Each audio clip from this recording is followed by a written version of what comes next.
Olá, irmãos amados, graça e paz a todos. Sejam muito bem-vindos a mais um vídeo aqui do canal Uma Família em Cristo. Hoje, para a honra e glória do nosso Pai, faremos a leitura do 116º dia, seguindo com o livro de Juízes, capítulo 6, versículo 1 ao 40. Livro de Lucas, capítulo 22, versículo 54 ao 23, versículo 12. Livro de Salmos, capítulo 95, versículo 1 ao capítulo 96, versículo 13, e Provérbios, capítulo 14, versículos 5 e 6. Amados, antes de iniciarmos essa leitura, vamos agradecer ao nosso Pai e pedir a direção. Pai amado, graças te damos por tudo. Te agradecemos pelo teu amor, pelo teu sustento e te pedimos perdão por todos os nossos pecados, pois somos totalmente errantes, dependentes de ti. Pai, te pedimos que o Espírito Santo de Deus nos dê a direção dessa leitura, que nós tenhamos o entendimento da Tua palavra de acordo com a Tua vontade e que essa leitura venha aproximar a nossa vida da Tua presença. Que assim seja em nome do Senhor Jesus Cristo. Amém. Livro de Juízes, capítulo 6, versículo 1 ao 40. Os filhos de Israel fizeram o que era mal aos olhos do Senhor, e por isso o Senhor os entregou nas mãos dos midianitas durante 7 anos. Os midianitas prevaleceram contra Israel, e por causa dos midianitas, os filhos de Israel fizeram para si as covas que estão nos montes, as cavernas e as fortificações. Porque cada vez que os israelitas semeavam, os midianitas, os amalequitas e os povos do Oriente os atacavam. Acampavam em Israel, destruindo os produtos da terra até a vizinhança de Gaza, e não deixavam em Israel sustento algum, nem ovelhas, nem bois, nem jumentos, pois vinham com o seu gado e as suas tendas como uma nuvem de gafanhotos.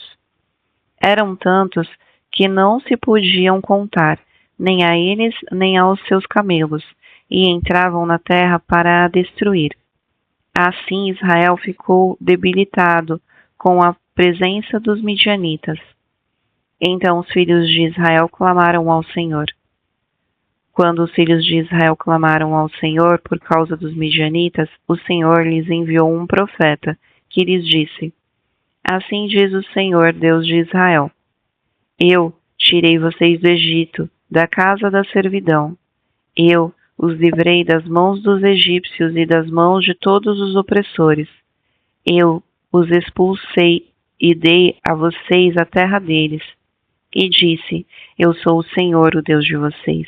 Não adorem os deuses dos amorreus, em cuja terra vocês estão morando.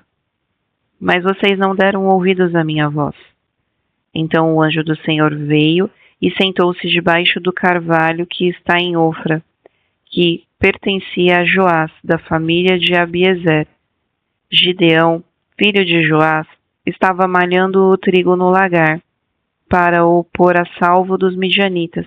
Então o anjo do Senhor lhe apareceu e lhe disse: O Senhor está com você, homem valente.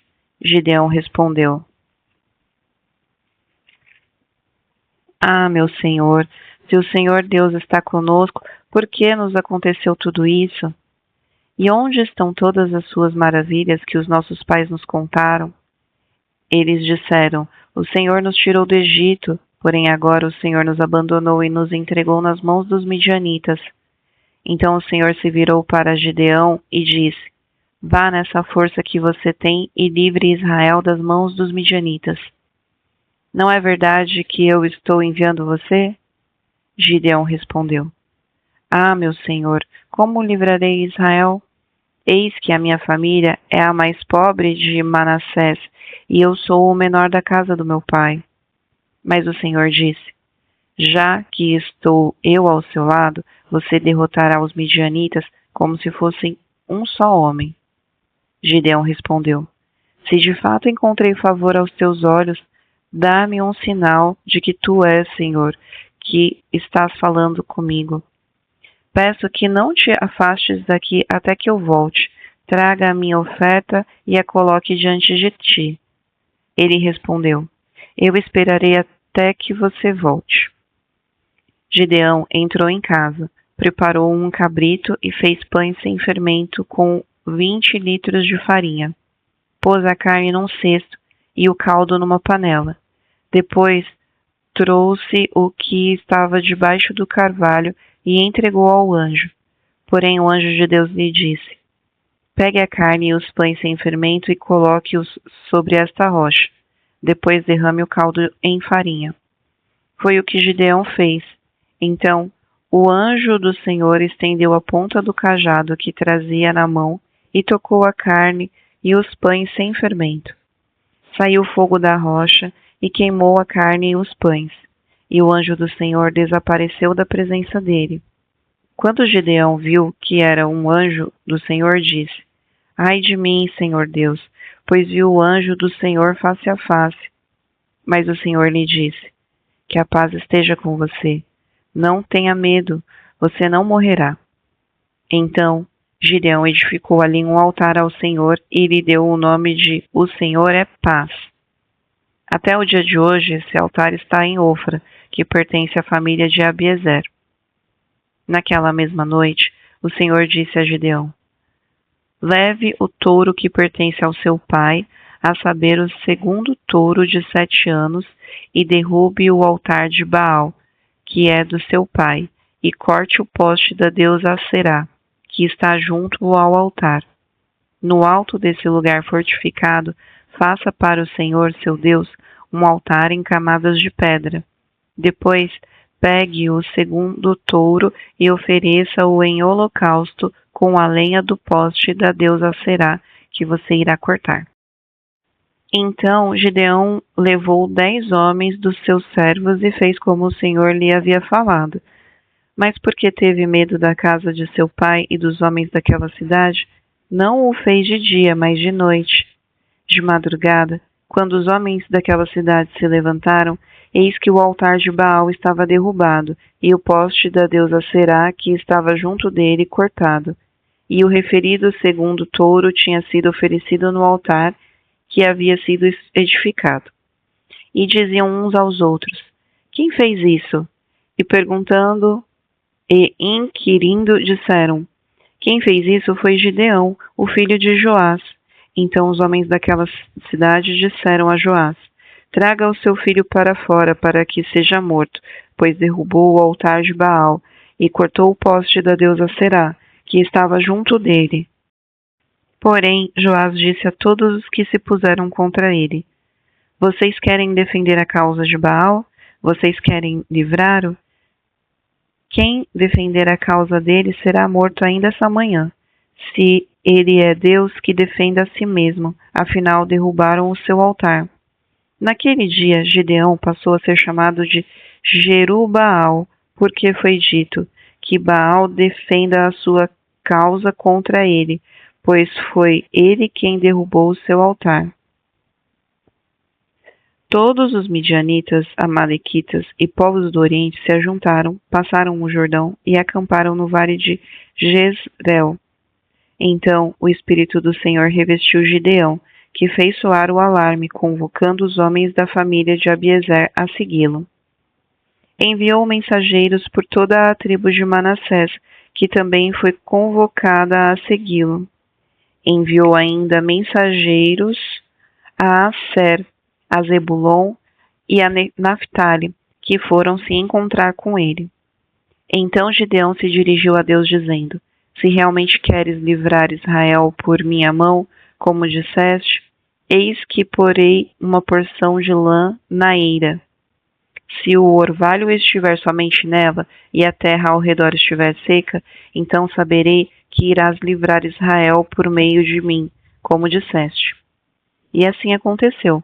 No outro dia, Gideão se levantou de madrugada e, apertando a lã, o orvalho que havia nela, espremeu uma taça cheia de água.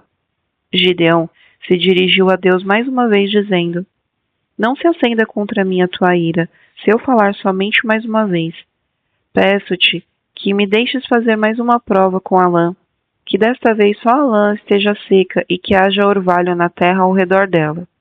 E Deus assim o fez naquela noite, pois só a lã estava seca e sobre a terra ao redor dela havia orvalho. Livro de Lucas, capítulo 22, versículo 54, ao capítulo 23, versículo 12. Então, prendendo Jesus, levantaram-no e o introduziram na casa do sumo sacerdote. Pedro seguia de longe. Quando acenderam um fogo no meio do pátio e assentaram juntos, Pedro tomou lugar entre eles. Uma empregada, vendo-o sentado perto do fogo, fixou os olhos nele e disse: Este também estava com ele. Mas Pedro negou, dizendo: Mulher, não o conheço. Pouco depois, outro homem, ao ver Pedro, disse: Você também é um deles. Mas Pedro disse: Homem, eu não sou um deles. E tendo passado cerca de 1 hora, outro afirmou, dizendo: Com certeza este estava com ele, porque também é galileu. Mas Pedro insistiu: Homem, eu não sei do que você está falando. E logo, enquanto Pedro ainda falava, o galo cantou. Então o Senhor voltou-se e fixou os olhos em Pedro. E Pedro se lembrou da palavra do Senhor, como lhe tinha dito: Hoje, antes que o galo cante, você me negará 3 vezes. E Pedro saiu dali chorando amargamente. Os homens que detinham Jesus zombavam dele, davam-lhe pancadas e, colocando uma venda sobre os olhos, disseram: Profetize, quem foi que bateu em você? E muitas outras coisas diziam contra ele, blasfemando. Logo que amanheceu, reuniu-se a assembleia dos anciãos do povo, tanto os principais sacerdotes como os escribas, e o conduziram ao sinédrio, onde lhe disseram: Se você é o Cristo, diga-nos.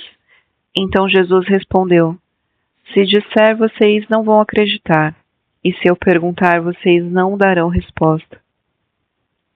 Desde agora o Filho do Homem estará sentado à direita do Todo-Poderoso. Todos perguntaram: Então você é filho de Deus?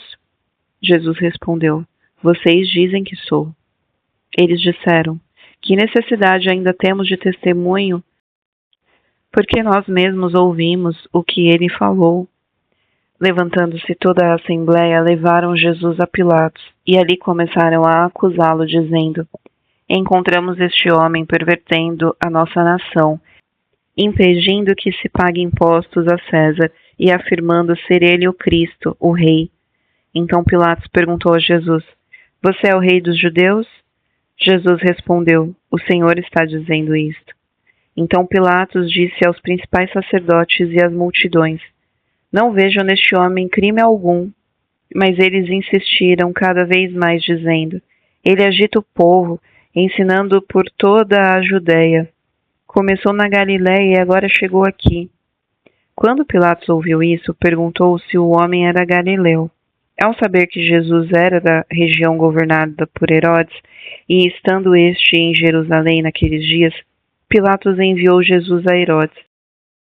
Quando Herodes viu Jesus, ficou muito contente, pois havia muito que iria vê-lo, por ter ouvido falar a respeito dele.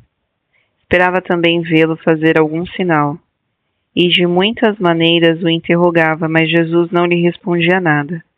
Os principais sacerdotes e os escribas ali presentes o acusavam com veemência.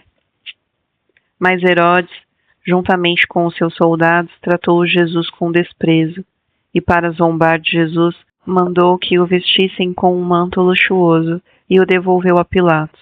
Naquele mesmo dia, Herodes e Pilatos se reconciliaram, pois antes eram inimigos. Livro de Salmos, capítulo 95, versículo 1 ao capítulo 96, versículo 13.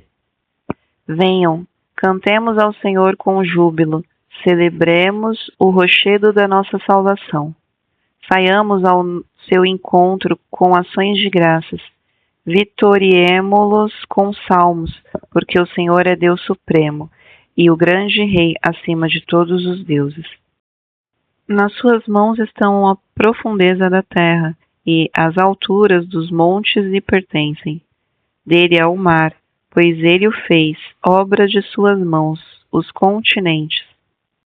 Venham, adoremos e prostremo-nos, ajoelhemo-nos diante do Senhor que nos criou. Ele é o nosso Deus, e nós somos o povo do seu pasto e ovelhas de sua mão. Hoje, se ouvirem a sua voz, não endureçam o coração, como em Meribá, como naquele dia em que Massá no deserto, quando os pais de vocês me tentaram, pondo-me à prova, apesar de terem visto as minhas obras. Durante 40 anos estive irritado com esta geração e disse: este é um povo que gosta de se desviar. Eles não conhecem os meus caminhos. Por isso jurei na minha ira: eles não entrarão no meu descanso. Cantem ao Senhor um cântico novo. Cantem ao Senhor todas as terras. Cantem ao Senhor, bendigam o seu nome. Proclamem a sua salvação dia após dia. Anunciem entre as nações a sua glória, entre todos os povos as suas maravilhas. Porque o Senhor é grande e digno de ser louvado, mais temível do que todos os deuses. Porque todos os deuses dos povos não passam de ídolos. O Senhor, porém, fez os céus. Glória e majestade estão diante dele, força e formosura no seu santuário. Deem ao Senhor, ó famílias dos povos, deem ao Senhor glória e força. Deem ao Senhor a glória devida ao seu nome. Tragam ofertas e entrem nos seus átrios. Adorem o Senhor na sua beleza, na sua santidade. Tremam diante dele todas as terras. Digam entre as nações: reina o Senhor. Ele firmou o mundo para que não se abale e julga os povos com justiça. Alegrem-se os céus e a terra exultem. Ruja o mar e a sua plenitude. Alegrem-se o campo e tudo o que nele há. Cantem de alegria todas as árvores do bosque, na presença do Senhor, porque vem julgar a terra, julgará o mundo com justiça, e os povos de acordo com a sua fidelidade. Livro de Provérbios, capítulo 14, versículos 5 e 6. A testemunha verdadeira não mente, mas a testemunha falsa despeja mentiras. O zombador procura a sabedoria, e não a encontra, mas o sábio adquire o conhecimento com facilidade. Irmãos amados, aqui finalizamos mais um dia da nossa leitura e é um prazer ler as Escrituras para vocês. Eu desejo que vocês tenham uma ótima semana. Os espero amanhã para o nosso próximo estudo. Um beijo e que Deus os abençoe.